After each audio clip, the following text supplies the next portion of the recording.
नमस्कार मित्रांनो, दिव्य संस्कृती या चॅनलवरती आपणा सर्वांचे स्वागत आहे. मित्रांनो, अश्विन अमावस्येला लक्ष्मीपूजन झाल्यानंतर कार्तिक शुद्ध प्रतिपदेला बलिप्रतिपदा हा दिवस दिवाळी पाडवा म्हणून साजरा केला जातो.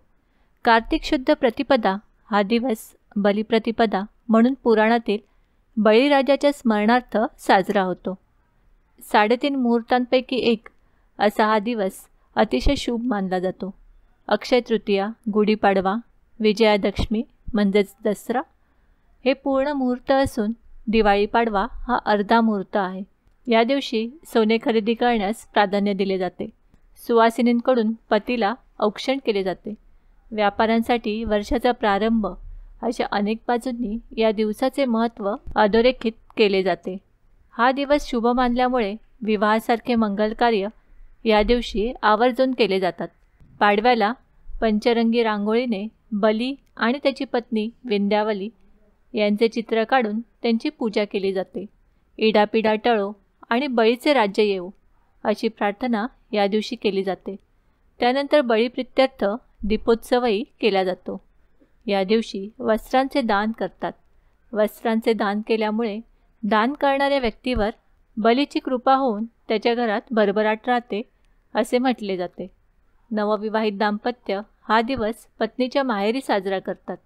त्याचा उल्लेख दिवाळ सण असा केला जातो. या निमित्ताने जावयाला अहेर दिला जातो. घरोघरी सायंकाळी पाटाभोवती रांगोळी काढून पत्नी पतीला औक्षण करते. पुरुष हे शिवाचे आणि स्त्री हे दुर्गादेवीचे प्रतीक आहे.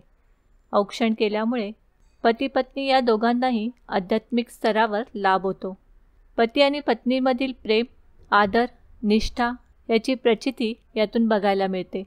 एकमेकांना भेटवस्तू देऊन संबंध दृढ करण्याचे संस्कार म्हणजे पाडव्याची ओवाळणी आणि त्यानिमित्त आदरभाव वाढवणे. पत्नी पतीचे औक्षण करून त्याच्या निरोगी स्वास्थ्य व दीर्घायुष्यासाठी प्रार्थना करते. दिवाळी पाडव्याच्या मुहूर्तावर ओवाळताना काही खास गोष्टींची काळजी घेणे महत्त्वाचे आहे. साधारणतः ओवाळणी करताना सोने चांदी या धातूपासून बनवलेल्या वस्तूंचा वापर करतो. मात्र पाडव्याची ओवाळणी ही केवळ सुपारीने करायची असते.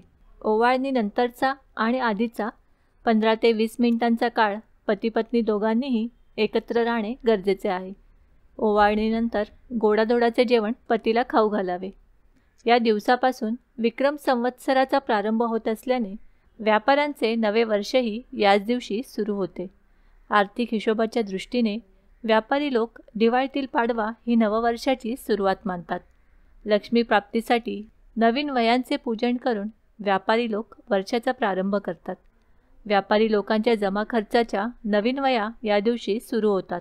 नवीन वया सुरू करण्यापूर्वी वयांना हळद कुंकू, गंध, फुलं, अक्षता वाहून पूजा करतात. व्यापारी या दिवशी मुहूर्ताने व्यवहारसुद्धा करतात. या दिवशी लोक नवीन कपडे परिधान करून सर्व दिवस आनंदात घालवितात. या दिवशी गोवर्धन पूजा करण्याची देखील प्रथा आहे. त्यासाठी शेणाचा पर्वत करून त्यावर दुर्वा आणि फुले खोचतात. गाई बैलांच्या शिंगांना रंग लावून व त्यांच्या गळ्यात माळा घालून त्यांना सजवतात. मस्त बैल व चपळ, कालवडी यांची मिरवणूक काढतात. गोवर्धन पूजनाने एक प्रकारे गोपाळांची प्रतिपाळ करणाऱ्या गोवर्धनरूपी भगवान श्रीकृष्णाचेच पूजन केले जाते. त्यामुळे पूजकाला भगवान श्रीकृष्णाची कृपा प्राप्त होते. गोवर्धन पूजनामुळे सद्गुणांचे संवर्धन होते. मित्रांनो, पूर्वी गावागावांमध्ये बलिप्रतिपदेच्या दिवशी अन्नकूट घालण्याची प्रथा पाळली जात असे. या सोहळ्यामध्ये गावातील सर्व लोक आपापल्या घरातून एक एक पदार्थ घेऊन मंदिरात एकत्र येत असत. ते सर्व पदार्थ देवासमोर ठेवून नैवेद्य दाखवला जाई. मग गावकरी सहभोजन करत असत. या प्रथेच्या पालनातून सामाजिक एकात्मता, बंधुभाव वाढीस लागावा असा या सोहळ्यामागील उद्देश होता. मित्रांनो, बलिप्रतिपदा साजरी करण्यामागे कथा अशी की अत्यंत दानशूर परंतु दान कोणाला द्यावे याची जाण नसलेल्या बलिराजाला भगवान श्रीकृष्णाने वामनावतार घेऊन पाताळात धाडल्याचा हा दिवस. पृथ्वीतलावर दीपावली साजरी केली जाण्यामागे देखील या घटनेचा प्रमुख आधार आहे. बलिराजा हा अत्यंत दानशूर होता. आपल्या प्रजेवर त्याचे खूप प्रेम होते. प्रजेच्या सुखासाठी तो सदैव दक्ष असे. दारी येणाऱ्या प्रत्येक माणसाला जे मागेल ते दान तो त्याला देत असे. दान देणे हा गुण आहे, पण गुणांचा अतिरेक हा दोषच असतो. कोणाला काय, केव्हा आणि कोठे द्यावे याचा निश्चित विचार आहे आणि तो शास्त्रात आणि गीतेत सांगितला आहे. सत्पात्री दान द्यावे, अपात्री देऊ नये. अपात्र माणसांच्या हाती संपत्ती गेल्याने ते गर्विष्ठ होऊन वाटेल तसे वागू लागतात. बलिराजा कोणालाही केव्हाही जे मागेल ते देत असे. तेव्हा भगवान श्री विष्णूने वामनावतार घेतला. वामनाने बलिराजाकडे जाऊन भिक्षा मागितल्यावर त्याने विचारले, काय हवे? तेव्हा वामनाने त्रिपाद भूमिदान मागितले. वामन कोण आहे आणि या दानामुळे काय होणार? त्रिपाद भूमी वामनाला दान दिली. त्याबरोबर वामनाने विराट रूप धारण करून एका पावलाने सर्व पृथ्वी व्यापून टाकली. दुसऱ्या पावलाने अंतरिक्ष व्यापले आणि त्याने तिसरा पाऊल कोठे ठेवू असे बलिराजास विचारले असता त्यावर बलिराजा म्हणाला, तिसरे पाऊल माझ्या मस्तकावर ठेवा. तेव्हा तिसरे पाऊल त्याच्या मस्तकावर ठेवून बलिराजाला पाताळात घालवायचे असे ठरवून वामनाने, तुला काही वर मागावायचे असेल तर माग, असे त्याला सांगितले. तेव्हा बलिराजाने वर मागितला, आता पृथ्वीवरील माझे सर्व राज्य संपणार आहे आणि आपण मला पाताळात घालविणार आहात. तेव्हा 3 पावले टाकण्याने जे सर्व घडले ते पृथ्वीवर प्रतिवर्षी 3 दिवस तरी माझे राज्य म्हणून ओळखले जावे. प्रभू यमाप्रित्यर्थ दीपदान करणाऱ्याला यमयातना होऊ नयेत, त्याला अपमृत्यू येऊ नये आणि त्याच्या घरी लक्ष्मीने निरंतर वास करावा. ते 3 दिवस म्हणजे अश्विन कृष्ण चतुर्दशी, अश्विन अमावस्या आणि कार्तिक शुद्ध प्रतिपदा. याला बलिराज्य असे म्हणतात. त्याचवेळी बळीची भक्ती आणि दातृत्व यामुळे प्रसन्न होऊन त्याला या कार्तिक शुक्ल प्रतिपदेला लोक तुझी पूजा करतील. तसेच ही तिथी तुझ्या नावाने ओळखली जाईल असे सांगून भगवंताने त्याचा निस्सीम भक्त जरी असुर असला तरी त्याचा मान राखून त्याला हा आशीर्वाद दिलेला आहे. गर्विष्ठ झाला तरीही सत्वशील दानशूर बळीराजाला पाताळ लोकाचे राज्य बहाल केले आणि वर दिला. कार्तिक प्रतिपदेला लोक तुझ्या दानशूरतेची, क्षमाशीलतेची पूजा करतील.